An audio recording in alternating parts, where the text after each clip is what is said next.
Anda sendiri yang tahu, ya. Karena apa? Karena dengan memahami apa yang saya sebut dengan aslam meter ini akan membantu Anda untuk menemukan solusi yang tepat.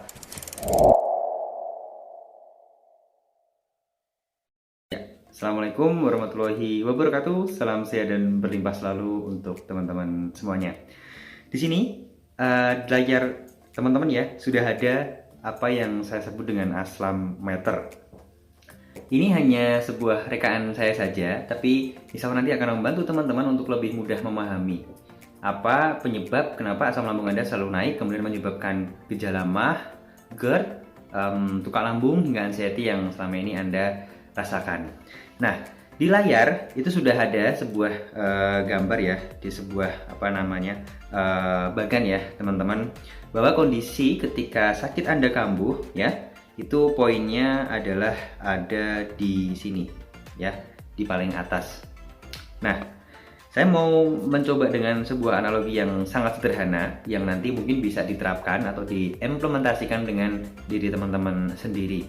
Karena banyak dari teman-teman yang bilang atau yang menyampaikan, "Mas, saya kalau minum kopi, makan mie itu nggak apa-apa tuh, nggak masalah gitu ya. Tapi kalau saya pas banyak kerjaan di kantor, kerjaannya berat-berat, itulah yang justru membuat saya jadi nggak enak, pikirannya cemas, kemudian asam lambung saya jadi naik." Nah, artinya apa? Kondisi atau case yang dialami oleh beberapa orang termasuk Anda itu bermacam-macam dan beda-beda gitu ya terkait apa yang menyebabkan asam lambungnya selalu naik. Nah, asam meter ini sangat penting banget ya untuk bisa membantu Anda untuk mengetahui sebab utamanya yang menjadi pengaruh paling besar itu apa, entah pola makan, pola pikir ataupun pola hidup Anda. Misalkan nih, Anda kita ibaratkan pagi-pagi gitu ya. Pagi-pagi bangun pagi Anda kondisinya di sini masih bagus asam lambungnya gitu ya.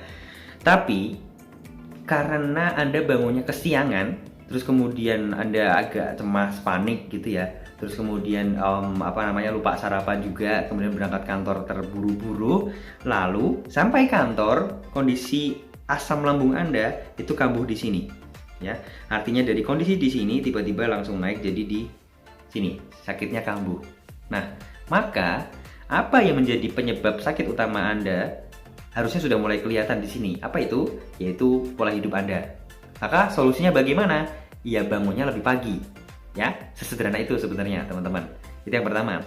Terus kemudian yang selanjutnya adalah ada juga yang menyampaikan, "Mas, kalau saya makan susu, makan keju, kemudian gorengan, ya, pertamanya sih ada di sini, kondisinya bagus. Tapi tiba-tiba ya kondisinya langsung ada di sini. Sakitnya kambuh gitu ya.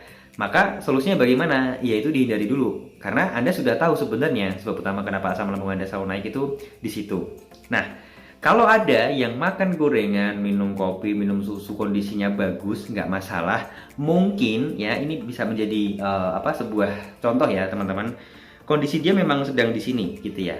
Ketika mengkonsumsi tadi yang saya sebutkan, kondisi asam lambungnya itu baru berada di sini. Ya, maka belum merasakan efek yang seperti yang dirasakan oleh orang-orang pada umumnya. Tapi beda ceritanya ya. Ini poin pentingnya ya teman-teman, dengan orang yang sudah terlalu panik, bahkan takut untuk mengkonsumsi makanan apapun gitu ya. Belum makan saja ya, pada mulanya dia kondisinya ada di sini. Ya, ketika belum makan kondisinya ada di sini. Tapi karena dia ketakutannya berlebihan, khawatir berlebihan, bahkan mau makan tertentu khawatir, kemudian mau bepergian juga khawatir, mau melakukan sesuatu kerjaan yang berat khawatir, mau misalkan coba terapi dengan puasa juga khawatir gitu ya. Belum melakukan saja, rasa khawatirnya dia itu justru membuat dia asam lambungnya berada di posisi ini. Ya, 1, 2, 3, 4, 5, 6, 7, level yang ke-7. Belum apa-apa.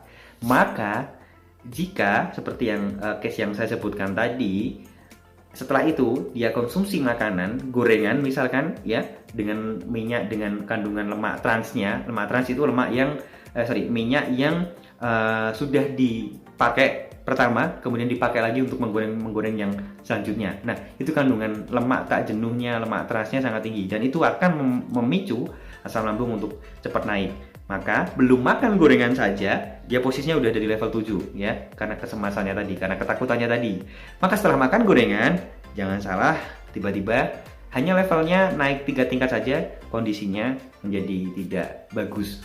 Padahal kalau ya, ini andai kata ya, sekali lagi case-nya berbeda-beda. Andai kata sebelum dia makan gorengan ya, sebelum dia makan gorengan ya, itu kondisinya tuh masih di sini ya, kondisinya masih di sini. Sebentar, kondisinya masih di sini ya, ini. Tapi ya, andai kata kalau dia nggak cemas, nggak terlalu mengkhawatirkan gitu ya, selama ini dia makan gorengan, makan apapun nggak masalah kok gitu ya, maka mungkin dia hanya naik 3 level sampai di sini aja, nggak terlalu ada efek yang kerasa gitu ya dengan asam lambungnya. Tapi karena dia sudah cemas duluan, sudah khawatir duluan gitu ya, maka secara otomatis sudah ada di sini ya. Maka kalau makan gorengan ditambah dengan efek-efek yang lainnya, jangan salah ketika kondisinya asam lambungnya kambuh ya. Kenapa? Karena pemicunya banyak banget. Nah, dari Aslameter ini saya ingin menunjukkan ke teman-teman semuanya bahwa kondisi yang dihadapi setiap orang itu berbeda-beda. Nah, Anda yang mana? Penyebab paling dominannya yang mana? Ini levelnya 1 ya sampai 10 ya. Apa yang menjadi penyebab paling dominan asam lambung Anda naik? Pola pikir Anda mungkin tiba-tiba langsung ke poin yang ke-8 di sini gitu ya. Atau mungkin pola makan Anda yang justru membuat Anda menjadi cepat naik asam lambungnya di pola yang ke-8 ini. Atau memang karena kebiasaan buruk Anda, pola hidup Anda yang nggak bagus, pagi kesiangan, tidur kemalaman, kemudian jam istirahat juga diabaikan gitu ya, terlalu bekerja ekstra keras, tidak bisa mengelola pola pola pikir, pola hidup yang baik. Anda sendiri yang tahu ya. Karena apa? Karena dengan memahami apa yang saya sebut dengan Aslameter ini akan membantu Anda untuk menemukan solusi yang tepat. Mana sebab utama yang menjadi penyebab asam lambung Anda kambuh dan yang harus dituntaskan adalah itu dahulu. Kalau pola makan ya diperbaiki pola makannya. Kalau pola hidup ya diperbaiki pola hidupnya. Cara sederhananya bagaimana? Bangun pagi. Pertama itu dulu step awalnya. Kalau pola pikir bagaimana? Ya kelola self talk-nya. Kelola apa yang ada di pikiran teman-teman. Apa yang sering dibatin, apa yang sering diucapkan kepada diri teman-teman sendiri. Oke? Semoga video ini bermanfaat dan silahkan di-share sebanyak-banyaknya ya teman-teman. Karena saya rasa banyak teman-teman yang masih gamang, masih bertanya-tanya, kenapa ya kok dia makan gak apa-apa, dia kepikiran pikiran yang gak bagus gitu ya, cemas pun dia gak apa-apa, kok aku cepet banget naiknya asam lambungnya gitu ya, kemudian gejalanya datang. Mungkin penjelasan tentang Aslameter ini akan sangat membantu teman-teman yang lainnya juga. Oke? Salam sehat dan berlimpah selalu. Wassalamualaikum warahmatullahi wabarakatuh.